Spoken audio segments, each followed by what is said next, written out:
मैं डॉक्टर अनिल उपाध्याय, सह आचार्य व्यवसाय प्रशासन, सम्राट पृथ्वीराज चौहान राजकीय महाविद्यालय अजमेर।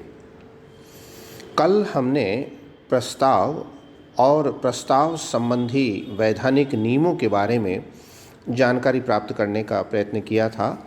आज हम इसके आगे के विषय को लेंगे कि किसे प्रस्ताव नहीं माना जाता है, और इसके अंतर्गत हम ये देखेंगे कि प्रस्ताव का निमंत्रण और प्रस्ताव करने की इच्छा के बारे में समझने का प्रयत्न करेंगे। साथ ही प्रस्ताव और प्रस्ताव के निमंत्रण में क्या भेद होता है, इस बात को भी समझने का प्रयत्न करेंगे। प्रस्ताव का निमंत्रण, सबसे महत्वपूर्ण बात ये होती है कि प्रस्ताव का निमंत्रण प्रस्ताव नहीं माना जाता है, और इसका कुछ बातें ऐसी शामिल है कि जिनको केवल प्रस्ताव का वो निमंत्रण होते हैं, प्रस्ताव नहीं माना जाता है। इसमें सबसे पहली बात आती है सूची पत्र। सूची पत्र में कैटलॉग के अंदर कुछ बातों का उल्लेख होता है और उसके अंतर्गत ये बताया जाता है कि उनके संस्थान में कौन कौन सी चीज़ें उपलब्ध होंगी। तो इस तरह से इसमें ये चीज़ शामिल की जाती है कि सूची पत्र को इसमें प्रस्ताव में शामिल नहीं होता। दूसरी बात मूल्य पर्ची की बात है, जिसमें एक प्राइस लिस्ट की बातचीत होती है, तो वह चीज़ भी जो है वह प्रस्ताव का निमंत्रण है, प्रस्ताव नहीं। इसी तरह से होटल में जो मेन्यू कार्ड होता है, मेन्यू कार्ड भी प्रस्ताव का निमंत्रण है, वह किसी प्रकार का प्रस्ताव नहीं माना जाता है।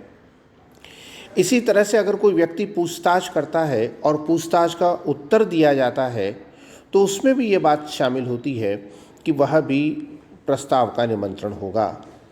इसी तरह से कंपनी के प्रविवरण की जो बातचीत आती है, जब कंपनी अपने शेयरों को आवंटन करना चाहती है तो उसके लिए प्रोस्पेक्टस उससे पहले उसको जारी करना होता है, तो वह भी केवल मात्र प्रस्ताव का निमंत्रण है, प्रस्ताव नहीं। इसी तरह से विक्रय विज्ञापन भी जो किए जाते हैं कि जिसमें ये कहा जाए कि प्रत्येक वस्तु पर 50 रुपये की छूट होगी, अन्य इस प्रकार की जो बातें होती हैं, तो वो भी बातें प्रस्ताव का निमंत्रण है, प्रस्ताव नहीं। बीमा का विज्ञापन या एजेंट द्वारा प्रेरणा जो है, वह भी प्रस्ताव का निमंत्रण मानी जाती है, प्रस्ताव नहीं माना जाता। इसी तरह से लोक वाहक की समय सारणी, यानी कि जो भी वाहन सुविधाएं, चाहे रेल, बस या अन्य किसी प्रकार की सुविधाएं जो यात्रियों को मिलती हैं, तो उनकी जो समय सारणी उपलब्ध होती है, समय सारणी भी प्रस्ताव का निमंत्रण होता है, प्रस्ताव नहीं माना जा सकता। तो इस तरह से हम इसमें ये समझ सकते हैं कि ये जो बातें हैं वो प्रस्ताव के निमंत्रण में सम्मिलित होती हैं, प्रस्ताव नहीं मानी जाती। दूसरी महत्वपूर्ण बात ये आवश्यक होती है कि प्रस्ताव करने की जो इच्छा है, intention to put a proposal, कि प्रस्ताव करने की जो इच्छा है वह प्रस्ताव नहीं मानी जाती।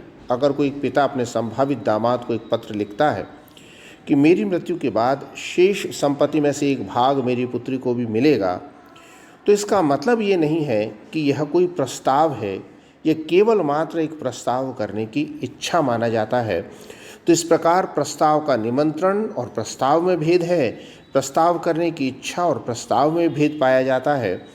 और इसी प्रकार से नीलामी का जो विज्ञापन है, वह भी प्रस्ताव की इच्छा है, कोई प्रस्ताव नहीं माना जाता।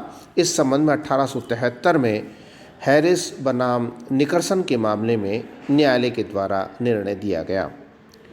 अब इसके आगे हम ये जानने का प्रयत्न करेंगे कि प्रस्ताव और प्रस्ताव के निमंत्रण के भेद को और हम किस प्रकार अच्छी तरह से समझ सकते हैं। तो इसमें सबसे पहली बात उद्देश्य के ऊपर आती है कि स्वीकृति प्राप्त करना बहुत महत्वपूर्ण होता है। तो स्वीकृति प्राप्त करना, जबकि प्रस्ताव के निमंत्रण का उद्देश्य किसी दूसरे पक्षकार से कार्य को करने या नहीं करने का प्रस्ताव प्राप्त करना होता है।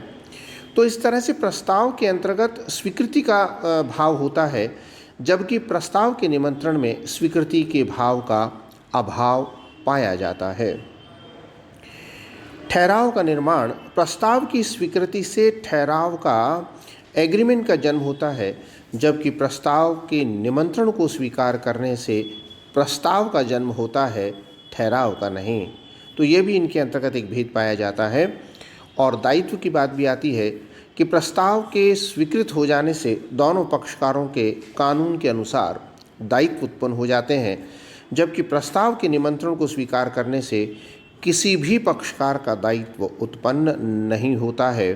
चूँकि प्रस्ताव के निमंत्रण को स्वीकार करने से प्रस्ताव उत्पन्न होता है, स्वीकृति का उसमें अभाव पाया जाता है, ठहराव रूप नहीं ले पाता है।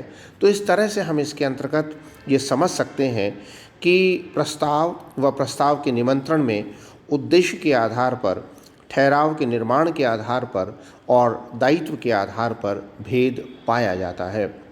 तो इस प्रकार आज हमने इस बात को समझने का प्रयत्न किया कि प्रस्ताव का निमंत्रण क्या है। प्रस्ताव का निमंत्रण होता है, प्रस्ताव नहीं होता। प्रस्ताव करने की इच्छा भी प्रस्ताव नहीं होती और नीलामी का विज्ञापन भी प्रस्ताव करने की एक इच्छा होती है, ये इसके अंतर्गत शामिल है। प्रस्ताव व प्रस्ताव का जो निमंत्रण है वह भी उद्देश्य, ठहराव का निर्माण और दायित्व के आधार पर इनमें भेद किया जा सकता है। धन्यवाद।